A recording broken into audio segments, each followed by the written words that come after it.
RJD की सरकार थी, कहीं हॉस्पिटल में दवा नजर नहीं आती थी, डॉक्टर नजर नहीं आते थे। नंबर 1 राज्य में है जो निःशुल्क दवा वितरण में नंबर 1 है पूरे देश में। कि 2005 से पहले आम जनता को सरकारी चिकित्सालय में सरकारी चिकित्सा सुविधा में कोई विश्वास नहीं था। और वो दृश्य था कि मुख्यमंत्री खुद पैदल चलते हैं और वो जनता को, खास करके बिहार की जनता को संदेश देते हैं कि जब मैं पैदल चल सकता हूं तो आप भी पैदल चलने की कोशिश कीजिए। वो सब देश मिलकर हिंदुस्तान को मदद करने के लिए तैयार है। बिहार बीजेपी प्रदेश अध्यक्ष संजय सरावगी, नाम तो आपने सुना होगा, किसी परिचय के मोहताज नहीं है।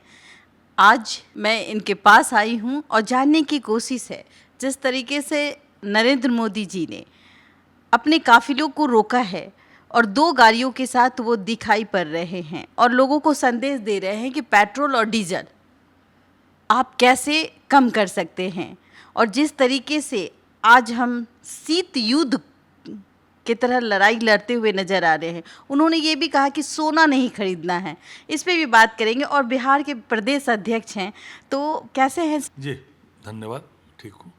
आपने जो माननीय प्रधानमंत्री जी ने आग्रह किया उस पर चर्चा की है, तो हम लोगों ने भी भारतीय जनता पार्टी में भी नीचे स्तर तक सभी नेताओं को निर्देश दिया है कि कम से कम डीजल पेट्रोल खर्च हो, ऐसा कार्यक्रम करना। कोई भी नेता अगर जिलों में जा रहे हैं उनको वाहन से रिसीव नहीं करना है, वो खुद कार्यक्रम स्थल पर आएंगे।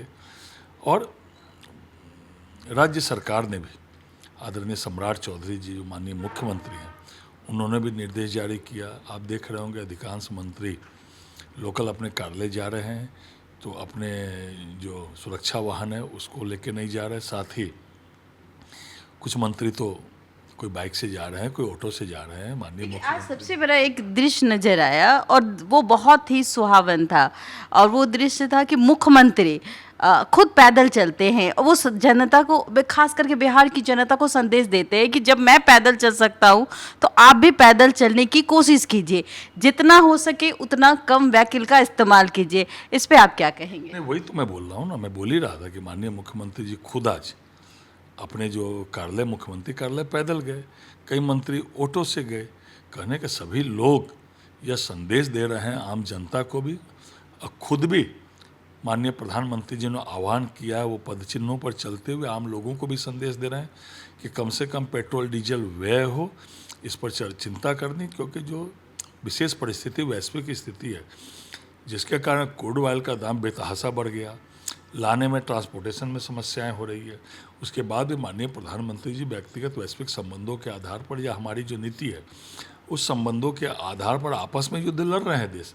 लेकिन जब भारत की बात आती है, हिंदुस्तान की बात आती है, तो वो सब देश मिलकर हिंदुस्तान को मदद करने के लिए तैयार है। कई महीने गुजर गए युद्ध होते हुए, तो बड़ी समस्या माननीय प्रधानमंत्री जी ने पेट्रोलियम कंपनियों पर लोड नहीं पड़े, इसके लिए उन्होंने स्पेशल एक्साइज ड्यूटी को ख़त्म किया। और अब संदेश दे रहे हैं सोना न खरीदें, पेट्रोल डीजल की खपत कम से कम हो। लेकिन सोना ना खरीदे, सोना उन्होंने कहा कि ना खरीदे, लेकिन उसमें ड्यूटी बढ़ा दी गई, 15% ड्यूटी बढ़ गई। कारण क्या है? वो पहले ही माननीय मुख्यमंत्री जी ने, प्रधानमंत्री जी ने एक संदेश दे दिया था कि सोना न खरीदें। एक तरह से इशारा था। जो वैश्विक संकट है और जो हमारी जो है विदेशी मुद्रा जाती है, क्योंकि हम, सोना देश में नहीं होता, सोना अधिकतम जो खर्च करने का वो विदेश से आयात होता है, तो विदेश से आयात होने से विदेशी मुद्रा खर्च होती है। इसीलिए जो प्रधानमंत्री जी ने यह भी संदेश दिया है साथ साथ कि जो भी विदेशों से आयात होने वाली सामग्री है उसको कम खर्च करें। तो सोना बड़ी मात्रा में आयात होता है, तो इसलिए माननीय प्रधानमंत्री जी ने कहा कि सोना न खरीदें। और ये बड़ा आह्वान है। कोई प्रधानमंत्री, इसके पहले भी श्रीमती गांधी ने भी आह्वान किया था, तो उस समय तो ये विपक्ष के लोग हल्ला नहीं किए थे, या कांग्रेस के लोग खुद ही हल्ला नहीं किया। और आज माननीय प्रधानमंत्री नरेंद्र मोदी जी जो भी देश हित में काम करते हैं, एक विपक्ष को एक आदत सी हो गई है कि उस सभी अच्छे कामों का विरोध करना। तो माननीय प्रधानमंत्री जी ने संदेश दिया है, जन जन तक पहुंचा है, जनता भी जागरूक हो रही है, तो ये अच्छा संदेश है। जो आने वाला समय, जिस तरीके से बिहार में स्वास्थ्य को लेकर के चर्चाएं होती है, हॉस्पिटल को खास करके लेके, इसमें कितना सुधार देखने को मिलेगा? मुझे वो दिन भी याद है जब हम लोग 2005 में विधायक बने, और उसके पहले आरजेडी की सरकार थी। कहीं हॉस्पिटल में दवा नज़र नहीं आती थी, डॉक्टर नज़र नहीं आते थे। सही है। और आज कहाँ से कहाँ पहुँच गया। आज बिहार देश के नंबर 1 राज्य में है जो निःशुल्क दवा वितरण में नंबर 1 है पूरे देश में। यह भारत सरकार का आंकड़ा कह रहा है।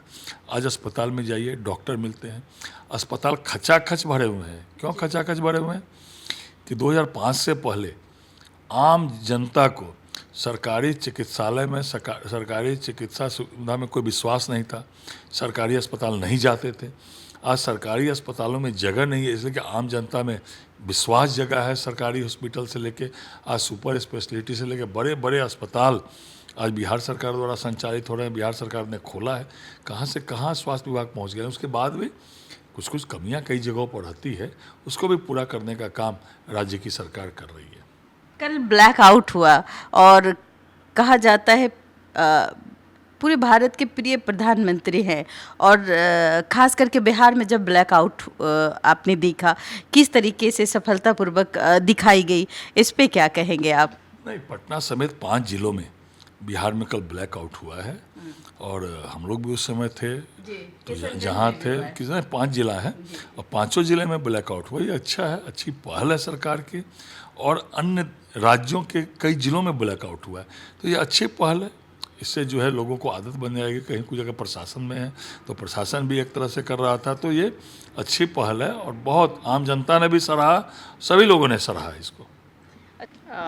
देखिए ये थे संजय सरावगी, जिन्होंने कहा कि स्वास्थ्य व्यवस्था को लेकर थोड़ी सी त्रुटियां है, लेकिन जिस तरीके से 2005 की जिक्र इन्होंने की और उस पर कहा कि उस वक्त क्या स्थिति थी और अब क्या स्थिति है स्वास्थ्य व्यवस्था को लेकर। आज लोग जाते हैं और फ्री में दवाई मिल जाती है, उस वक्त नहीं मिलती थी।